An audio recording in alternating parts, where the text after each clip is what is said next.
Kannada big boss season 12 వాರದ కథే కిచ్చన జొతే. మనమందరము అనుకున్నట్టుగానే కిచ్చ సుదీప్ ఖచ్చితంగా ఏదో ఒక పంచాయతీ అయితే ఉంటుంది. ఎందుకంటే అంత రగడ్గా మారిపోయింది. రజిత్ ఆడినటువంటి ఆట చాలా అభ్యంతరకరం అని అశ్విని మిగిలిన వాళ్ళందరూ కేకలేసిన ధర్మిల ఒకరినొకరు తిట్టుకోవడం, సడేనన్ మగనే, టీగాంచాలి, కచడా ఇలాంటి మాట ప్రయోగాలు జరిగిన నేపథ్యంలోన ఖచ్చితంగా వాರದ కథే కిచెన్ జొతే చాలా గంభీరంగా ఉంటుందని మనం అందరం ఊహించాం. వీళ్ళిద్దరు డామినేషన్ ఎక్కువైందని కూడా నేను గత ఎపిసోడ్లో చెప్పాను. ఖచ్చితంగా మనం అనుకున్నట్టుగానే కిచ్చ సుదీప్ గారు ఆ అంశాన్ని అడ్రస్ చేశారు.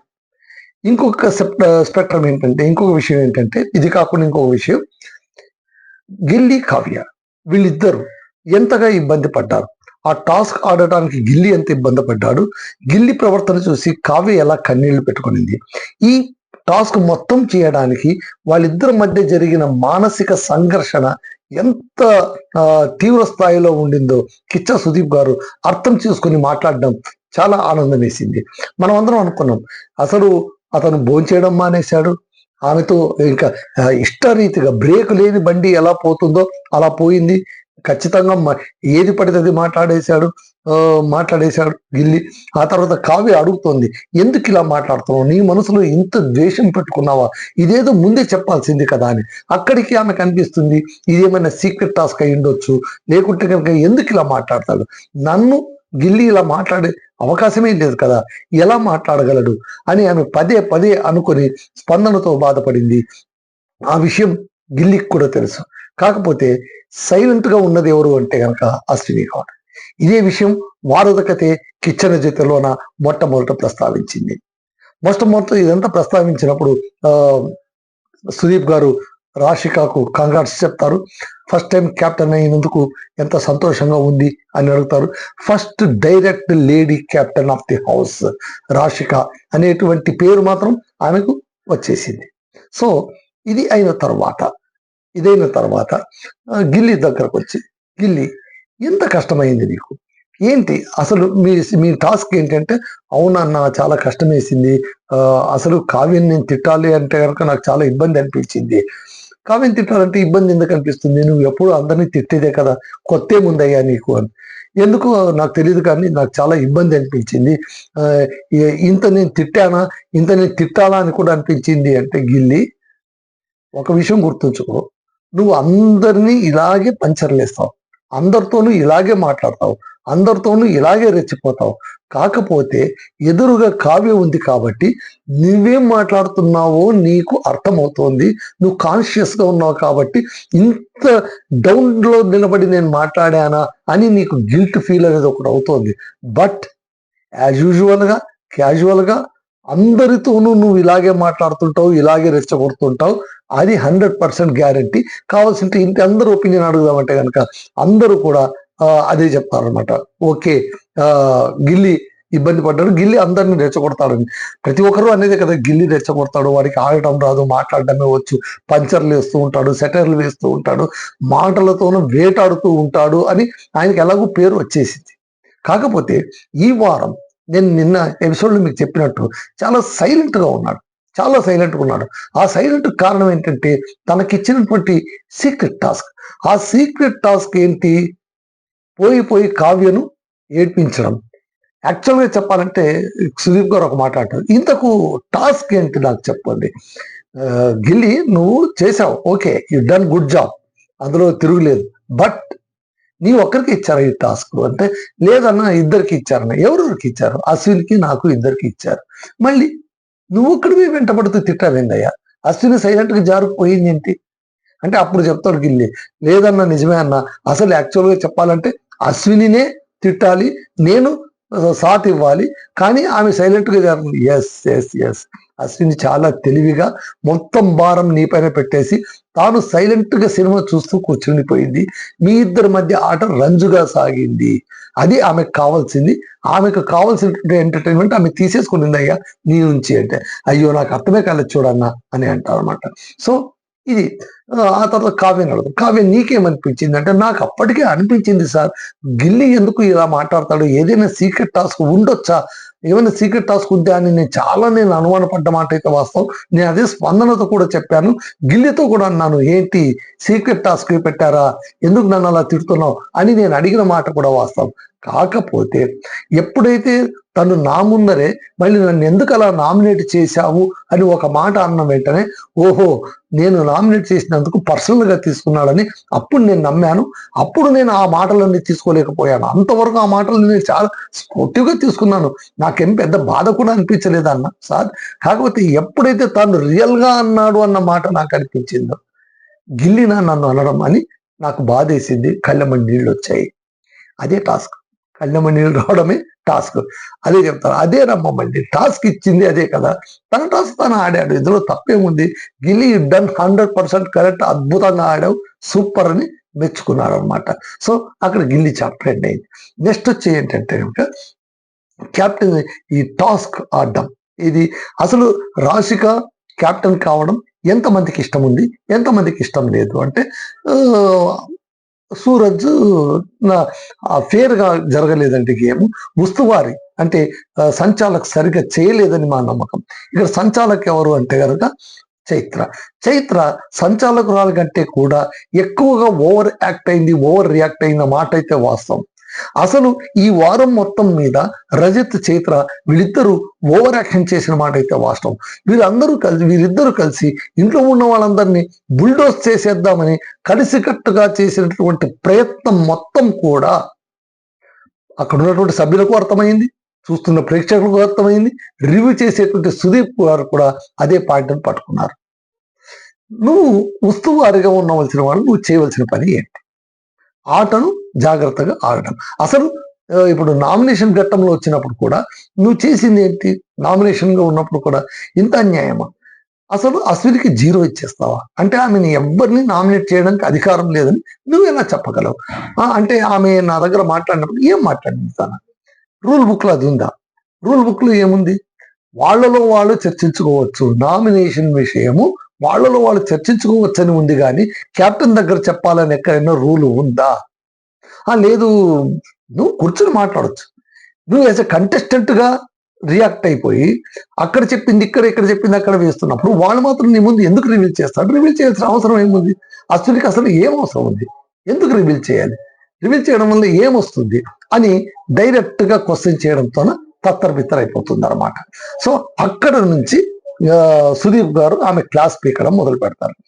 అశ్విని అడుగుతారు, అశ్విని నీకు ఎలా అనిపించింది అని. సో కిచ్చా సుదీప్ గారు ఇక్కడ కరెక్ట్గా పట్టుకున్నారు అనమాట. అదే అన్నారు, అసలు కెప్టెన్ గా నీ రోల్ ఏంటి? అక్కడ రూల్ బుక్లో ఏం చెప్పారు? రూల్ బుక్ నువ్వు చదువుకొని రాకపోతే ఎట్లా? ఇలా చేయడం ఏమైనా భావ్యంగా ఉందా అని చెప్పి మెల్లగా ఆ నామినేషన్లోన ఎవరెవరికి ఎంత ఇచ్చావు? అశ్వినికి 0 ఇచ్చావు అంటే ఆమెకు నామినేట్ చేసే అధికారమే లేదని నువ్వు నిర్ణయించావు. అలాగే ఇంకెవరికి 0 ఇచ్చావు? ఇద్దరు 0 ఇచ్చేసావు. నువ్వు ధ్రువంత్కు 3 ఇచ్చావు. ఆ తర్వాత రాశికకు 1 ఇచ్చావు. ఆ తర్వాత ఇంటిలోన కెప్టెన్ గా సరైన డెసిషన్ తీసుకోలేదని అల్లరి చేసినటువంటి ధనుష్కు 5 అవకాశాలు ఇస్తారా? రజత్కు 4 అవకాశాల, గిల్లికి 4 అవకాశాల. ఏంటిది? దీని వెనుక నీకున్న లాజిక్ ఏంటి? లేదు సార్ వాళ్ళు అట్లా. నువ్వు ఎన్నైనా ఇవ్వమ్మా, నీ చేతిలో ఉంది అధికారం. నువ్వు ఆ టోపీలోనే ఏ నంబర్ అన్నా నువ్వు ఇవ్వచ్చు, దాన్ని నేను కాదని చెప్పాను. బట్ ఏమి నీ దగ్గర ఉన్న లాజిక్ ఏంటి అని అడిగినప్పుడు సరిగ్గా చెప్పాల్సిన బాధ్యత నీ పైన ఉంది కదా. మళ్ళీ ఏంటి చైత్ర, ఇదేనా నువ్వు చేయవలసింది? ఇలా చేస్తారా ఎవరైనా? No no, it's not fair అని చెప్తారు. అలాగే ఆమె ఉస్తువారి చేసింది కూడా ఫైనల్ టాస్క్, కెప్టెన్ టాస్క్, దీంట్లో అక్కడ కూడా అలాగంట.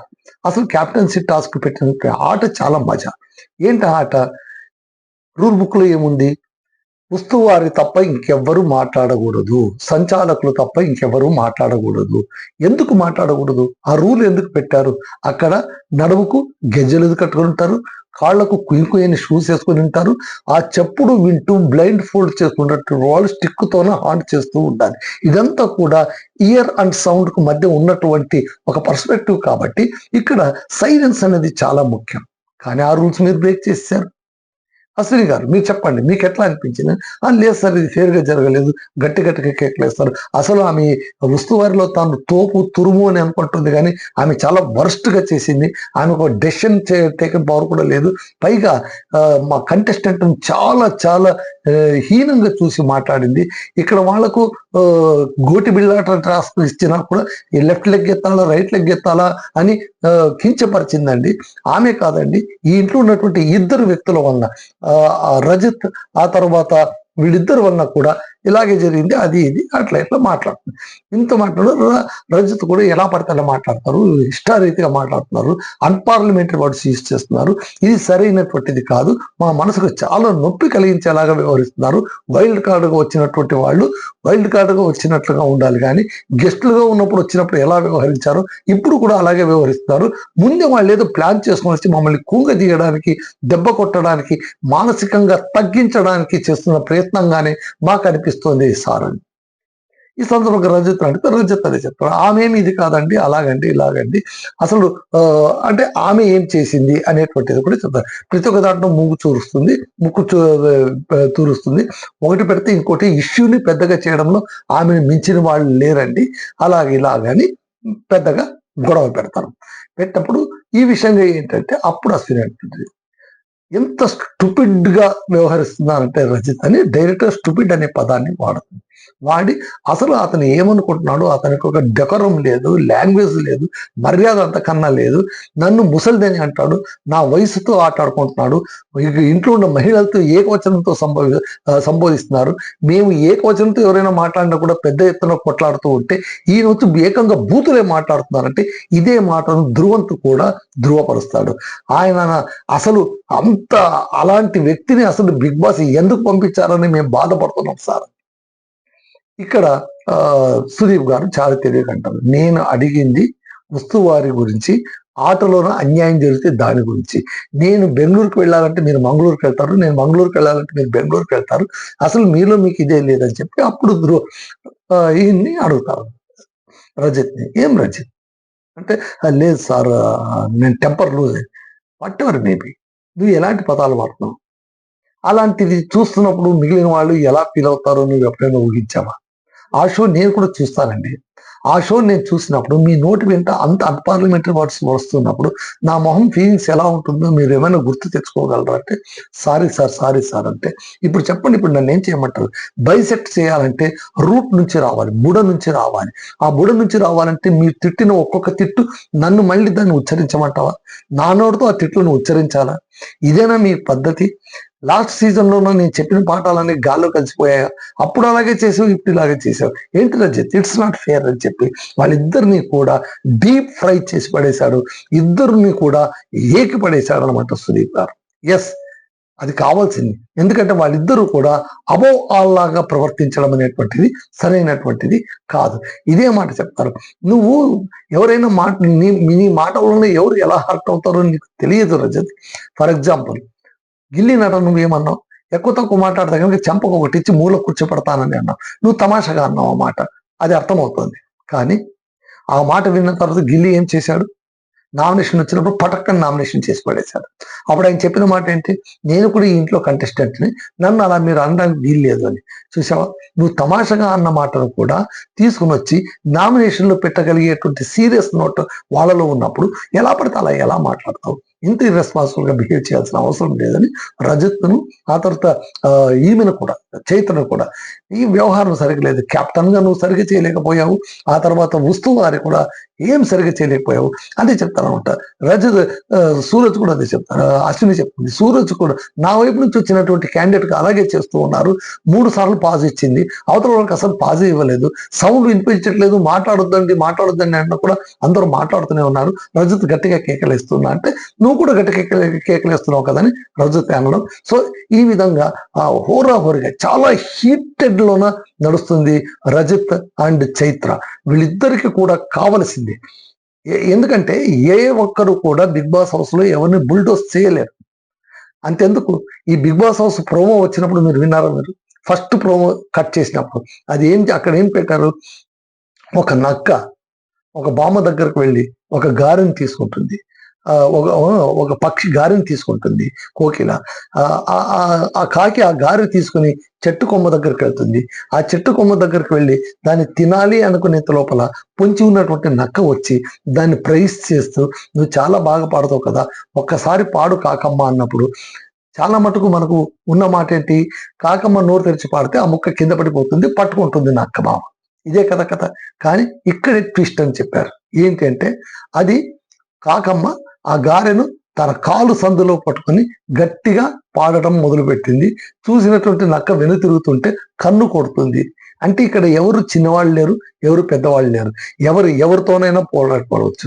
ఎక్స్పెక్ట్ అన్ఎక్స్పెక్టెడ్ అనేటువంటిది ఈ బిగ్ బాస్ సీజన్ మోటో. దీన్నే ప్రూవ్ చేస్తున్నారు. మళ్ళీ గిల్లినట రజత్ ఇంత పెద్ద ఎత్తున నిలబడి కేకలేస్తూ ఉంటే గనక సైలెంట్ గా ఉండి నామినేషన్లో వేసి పడేసి, చిన్నగా ఉన్న వాళ్ళందరూ ఎంత గట్టిగా మాట్లాడతారు. రక్షితను అందరూ గ్రాంటెడ్ గా తీసుకుంటే ఆమె ఎలా తిరగబడింది. మొదటిసారి ఆమె వచ్చినప్పుడు అందరూ కలిసి ఆమెను అమాయకురాలను చేసి బయటికి పంపిస్తున్నప్పుడు అందరూ బయటికి పోవాల్సిందే, నేను తొందరగా వెళ్తున్నానని చెప్పి వెళ్ళిన ఆమె తిరిగి వచ్చినప్పుడు ఒక ఫైర్ బ్రాండ్ గా తిరిగి వచ్చింది. ఆ ఫైర్ ఇప్పటికీ ఆరట్లేదు. ఇప్పటికీ కూడా ఆమె అశ్విని పైన అంటూనే ఉంటుంది. ఆ తర్వాత ఎవరు కనిపించినప్పుడు వాళ్ళతో మాట్లాడదు, ధ్రువంతతోనూ మాట్లాడుతూనే ఉంటుంది. మళ్ళీ ఆ రక్షిత అంత వైల్డ్ ఫైర్ కావడం కారణం ఏంటి, ఆమెను చిన్న కాకితో పోల్చినటువంటి నక్కబవాళ్ళు లాంటి వాళ్ళు వీళ్ళు ఆమె ఇంటి నుంచి బయట పంపాలి అనుకుంటే ఆమె తిరగబడింది. ఇదే ఈ హౌస్ లో ఉన్నటువంటి క్యారెక్టర్. నాకు ఎందుకు చెప్పాలనిపించింది, అందుకే చెప్తున్నాను. సో ఇక్కడ కూడా ఏంటంటే రజత్ కావచ్చు, చైత్ర కావచ్చు, అశ్విని కావచ్చు, ధ్రువంత్ కావచ్చు, గిల్లి కూడా కావచ్చు, వీళ్ళందరూ గుర్తుంచుకోవాల్సింది ఏంటంటే గనక ఎప్పుడు కూడా ఒకేలా ఉండదు. ఎక్కడ ఏది ఏ విధంగా టర్న్ తీసుకుంటుందో తెలియదు. గిల్లికి కూడా అనుభవం అయి ఉండాలి. ప్రతి ఒక్కరూ అతన్ని నామినేట్ చేస్తారు. నామినేట్ చేసేటప్పుడు వాళ్ళు తీసుకున్నటువంటి కాజు ఒకటే, సతాయిస్తాడు, ఎదుటి వాళ్ళకి స్పేస్ ఇవ్వడు, దూసుకొచ్చేస్తుంటాడు, ఆ ఫుటేజ్ మొత్తం తినేస్తూ ఉంటాడు అని మళ్ళీ తాను అర్థం చేసుకోవాలి కదా. ఆయన ఏమనుకుంటున్నాడు, నా ఆట తీరే అదే అనుకుంటున్నాడు. అందుకే వరుసగా దెబ్బలు కూడా తింటూ ఉన్నారు. మారాలి, అందరూ మారాలి అనేది ఇక్కడ మోటో. ఆటను ఆటలాగా ఆడాలి. హౌస్లోన హార్మోని దెబ్బ తినకుండా నువ్వు ఎంతైనా కొట్లాడు, ఎంతైనా కేకలేసుకో, ఏమైనా చేసుకో. అదే అంటారు సుదీప్ గారు. ధ్రువంత్ అసలు రజిత్ ఒకరిపైన ఒకరు వెళ్ళిపోతున్నారు. ఏంటి అసలు ఒకరిపైన ఒకరు వెళ్తే ఏమయ్యేది తెలుస్తున్నారు రజిత్ మీకు అంటే, సార్ డోర్ బయట ఓపెన్ అయ్యేది, నువ్వు బయటకు వెళ్ళిపోయేవాడు. బయటకు వెళ్ళిపోవడం పెద్ద ఇష్యూ కాదు. బట్ ఏ కారణంతో నువ్వు బయటకు వెళ్ళిపోయావు, ఒక మ్యాన్ హ్యాండ్లింగ్ నెపం చేత నువ్వు బయటకు వెళ్ళిపోయావు అంటే అది నీకెంత అపకీర్తి. సీజన్ 11 లో కూడా రంజిత్ ఇలాగే చేశాడు. రంజిత్ మ్యాన్ హ్యాండ్లింగ్ చేసి బయటకు వెళ్ళిపోయాడు. ఆ తర్వాత లాయర్ జగదీష్ కూడా మ్యాన్ హ్యాండ్లింగ్ చేసినట్టు బయటకు వెళ్ళిపోయాడు. ఒకే దెబ్బకి ఇద్దరు బయటకు వెళ్ళిపోయారు. బిగ్ బాస్ హౌస్ లోనే మ్యాన్ హ్యాండ్లింగ్ చేసిన వాళ్ళు ఎవ్వరు కూడా కొనసాగిన దాఖలాలు లేవు. కాబట్టి ఇలా చేయొద్దండి అని చెప్తారనమాట. సో ఈ విధంగా వారధి కథ ఇచ్చిన జೊತೆ మొత్తం కూడా చివరికి 7 నామినేషన్ ఉన్నారు అని చెప్తారు. సో ఈ రోజు నామినేషన్లో ఎవరు సేవ్ అవుతారు, ఎవరు పోతారు అనేటువంటిది ఉంటుంది. మిగిలిన కొసరు పంచాయతీ ఏమైనా ఉంటుంది. బట్ ఈ రోజంతా ఫండేగా ఉంటుంది. సాటర్డే మాత్రం మొత్తం సివియర్ పంచాయతీ లాగా ఉంది. రజత్ చైత్రకు డీప్ ఫ్రై అయిపోయింది. అలాగే అశ్వినికి కూడా ఎక్కడ పడాలో అక్కడ పడింది. అలాగే గిల్లి కావ్యకు మధ్య జరిగినటువంటి మానసిక సంఘర్షణను సుదీప్ గారు గుర్తించారు, గిల్లీని మెచ్చుకున్నారు. సో ఒకరికి మెచ్చుకోరు, ఒకరికి మెప్పు, ఒకరికి నొప్పి, రెండు ఏకకాలంలో ఇచ్చి పడేశారు కిచ్చా సుదీప్ గారు. ఇదండి ఇవాళ ఎపిసోడ్ రివ్యూ. రేపటి ఎపిసోడ్తో మళ్ళీ నేను మీ ముందు ఉంటాను. This is Ramadurga Masalam signing of.